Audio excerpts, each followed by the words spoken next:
क्या स्टार्ट करेंगे? Female reproductive.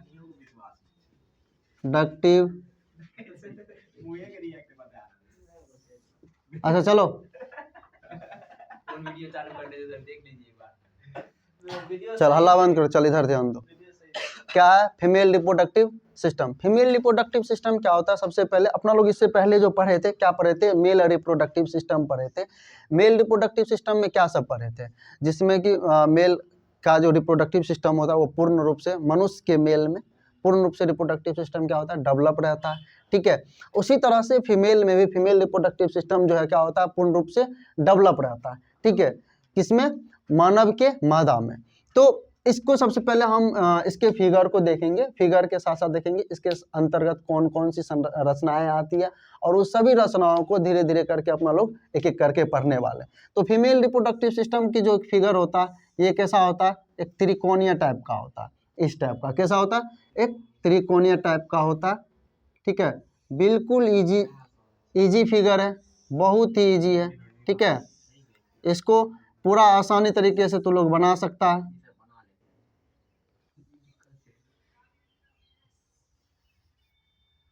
ठीक है। इस तरह से क्या होता है? इसकी संरचना होती है। यहाँ पे फिमरी हो गया, यहाँ पे क्या हो गया? ओवरी, ठीक है। और भी कुछ है? हाँ। अब देखो इसकी सभी संरचनाओं को देखेंगे। सबसे पहले इसका जो नाम होता है ये, इसका नाम क्या है? यूटेरस, ठीक है। क्या है? यूटरस। अब यूटरस है तो यूटरस की जो दीवार होती है इसमें कितना दीवार होता है? यूटरस की जो दीवार बनी होती है कितने कितने परतों की बनी होती है? 3 परत की। कौन कौन? जल्दी जल्दी बताओ।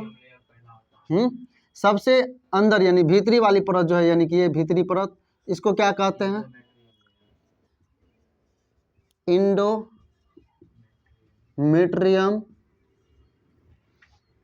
लेयर, ठीक है।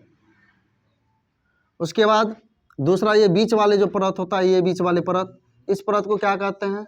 मायोमेट्रियम। क्या कहते हैं? मायोमेट्रियम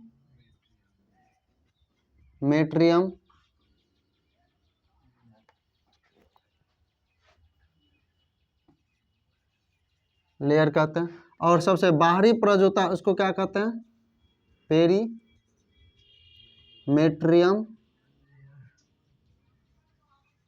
लेयर कहते हैं, ठीक है। यानी कि सबसे पहले ये क्या है? यूट्रस है, ये जो त्रिकोणीय आकार का है। और ये यूट्रस कितने परतों से बनी होती है? 3 परतों से। सबसे भीतरी परत को क्या कहते हैं? Endometrium layer. बीच वाले परत को क्या कहते हैं? मायोमेट्रियम। और सबसे बाहरी परत को क्या कहते हैं? इंडोमेट्रियम लेयर कहते हैं, ठीक है। अब देखो इसमें जो ये दो ऐसे एक नली आकार की संरचनाएं हैं दो, इसका क्या नाम है? इसका नाम है फैलोपियन ट्यूब, या फिर इसी का दूसरा नाम क्या है? ओविडक्ट। ओविडक्ट क्या नाम है? ओविडक्ट। इसी का दूसरा नाम क्या है? ओविडक्ट है। अब देखो ये जो होता है क्या चीज? ये फैलोपियन ट्यूब जो है, ये फैलोपियन ट्यूब 3 भागों में बटा होता है। कितने भागों में बटा होता है? कितने भागों में बटा होता है जी? 3 भागों में, ठीक है। सबसे पहला ये जो संकीर्ण, देखो ये जो संकीर्ण जी ये दिख रहा है यहाँ पे, यानी कि ये वाली भाग, तो इस वाले भाग को बोला जाता है इस्थमस। क्या बोला जाता है? इस्थमस। समझ में आ रहा है? यानी कि इसी की ये वाली भाग जो है, ये यहाँ पे संकीर्ण मतलब बहुत ही पतला रहता है, इसको क्या कहते हैं? इस्थमस, ठीक है। उसके बाद ये बीच वाली जो होता है इसको कहते हैं एम्पुला। क्या बोला जाता है? एम्पुला। याद रखना, इससे बहुत ज्यादा ऑब्जेक्टिव पूछा जाता है, ठीक है। हाँ, यानी ये वाला भाग कौन सी हुआ? इस्थमस। और ये बीच वाला भाग जो है ये क्या कहलाएगा? एम्पुला। लेकिन यहाँ पे जो है ना कुछ चौड़ा वाला भाग, ये चौड़ा होता है, दिख रहा है? ये वाला भाग क्या होता है? चौड़ा होता है। और इस भाग, ये जो चौड़ा भाग होता है, इस भाग को क्या बोला जाता है? इनफंडीबुलम। क्या बोला जाता है? इस चौड़े वाले भाग को क्या बोला जाता है? इनफंडीबुलम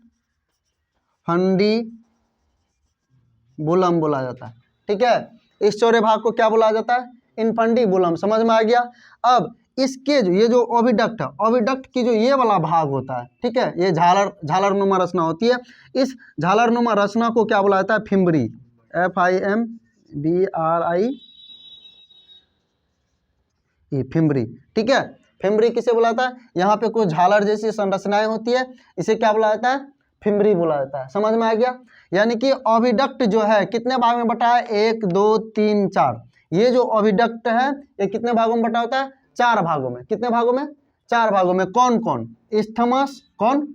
इस्थमस किसे कहते हैं? जो संकीर्ण रचना, संकीर्ण मतलब बहुत ही पतली, यहाँ पे बहुत ही पतली संरचना होती है, यानी कि नलिकाकार होती है, उसको क्या बोलता है? इस्थमस। इसके जो बीच वाला भाग होता है इसे क्या बोलता है? एम्पुला। यहाँ पे जो चौड़ा वाला भाग होता है उसको क्या बोलता है? इन्फंडिबुलम कहा जाता है। और इसमें क्या है? सबसे लास्ट में झालरनुमा रचना होती है। कैसा होता है? झालरनुमा रचना होती है, जिसे क्या कहते हैं? फिम्बरी कहते हैं। समझ में आ गया? उसके बाद अब ये है क्या चीज? यूट्रस। यूट्रस की जो ये वाली भाग है इसको कहा जाता है वेजिना। क्या कहा जाता है?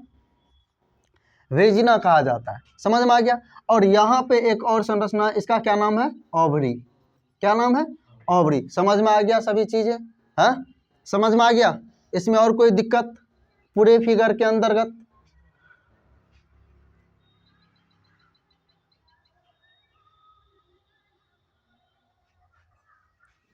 कोई दिक्कत इसमें नहीं है ना? तो इसको जो है ना कल बना करके अच्छा तरीके से इसके बारे में लिख करके सब फिगर सहित, मतलब जो जो इसका नाम है नाम सहित लिख करके आना, ठीक है? अच्छा,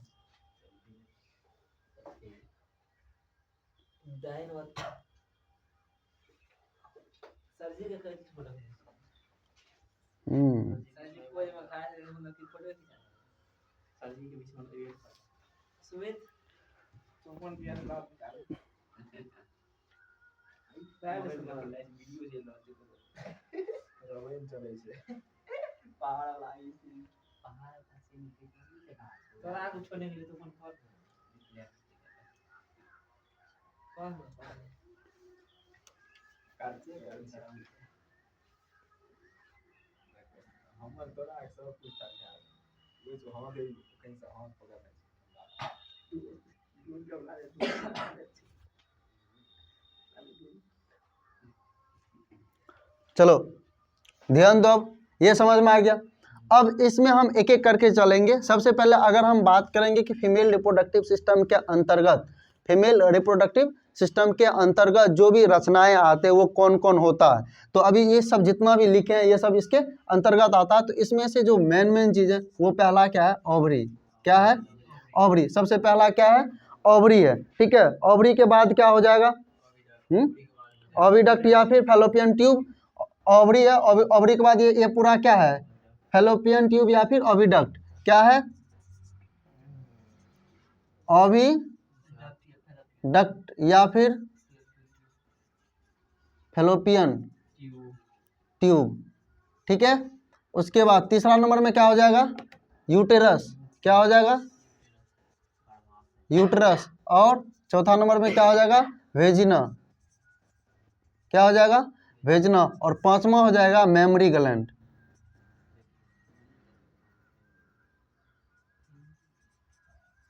मेमरी ग्लैंड इसका भाग नहीं है, ठीक है। मेमरी ग्लैंड के बारे में अपना लोग पढ़ेंगे आगे।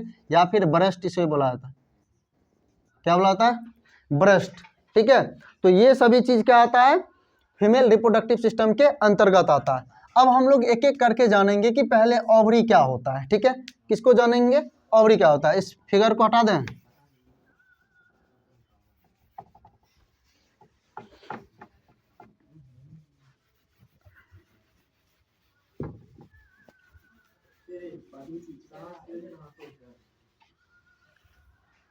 चलो पहला क्या है? ओवरी। ध्यान से सुनो। ओवरी। ओवरी क्या है? ओवरी मतलब अंडाशय। और देखो ये क्या होता है, फिर यह एक बहुत ही इम्पोर्टेंट भाग होता है फीमेल रिप्रोडक्टिव सिस्टम का, ठीक है। और इसके ये कैसा, इसकी संरचना कैसी होती है? गोलाकार। गोलाकार या अंडाकार बोलेंगे। इसकी संख्या कितना होता है? 2। इसकी संख्या कितना होता है 2 होता है। ठीक है, इसके ऊपर एक परत पाया जाता है, इसके ऊपर क्या पाया जाता है परत, जिसको बोला जाता है एस्ट्रोमा, एस्ट्रोमा।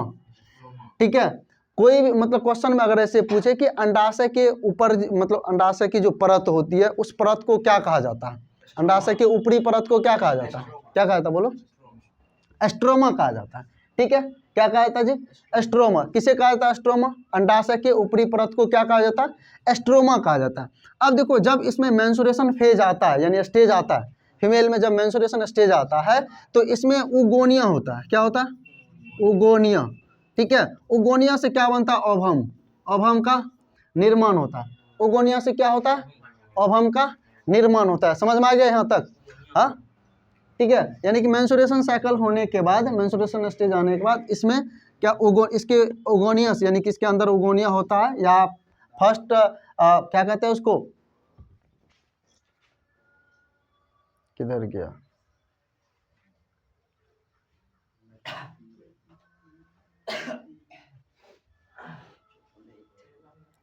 हाँ इसमें क्या होता है female germ cell, germ cell या फिर या उगोनिया। ठीक है, फीमेल जर्म सेल या उगोनिया से कुंची का निर्माण होता है, ओवम का निर्माण होता है। समझ में आ गया। अंडाशय से यानी कि अंडाशय ओवरी से कुंची का निर्माण होता है, ओवम का निर्माण होता है। अभी कैसे होगा निर्माण ये हम लोग आगे चल करके देखेंगे। ठीक है, अभी बस हम लोग सिर्फ टॉपिक को लेकर के चलते हैं। इतना हो गया क्या चीज पहले हम समझ गए, हाँ ओवरी समझ में आया, ओवरी। हाँ चलो अगला पॉइंट क्या है, ओवरी के बाद अगला पॉइंट क्या होगा, ओविडक्ट या ओविडक्ट या फिर फैलोपियन ट्यूब। ठीक है, अब देखो ओविडक्ट या फैलोपियन ट्यूब क्या होता है, एक नली आकार की इस तरह से रचना होता है। क्या होता है,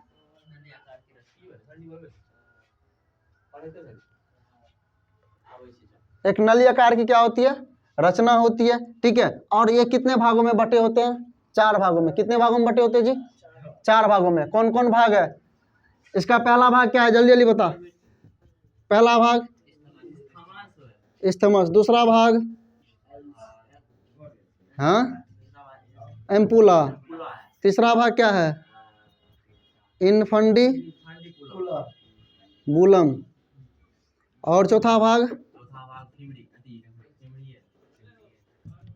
फिम्बरी। समझ में आ गया, ये सब क्या है इसका भाग है। तो यहाँ तक इसको पूरा लिख करके याद करके आराम से कल आना।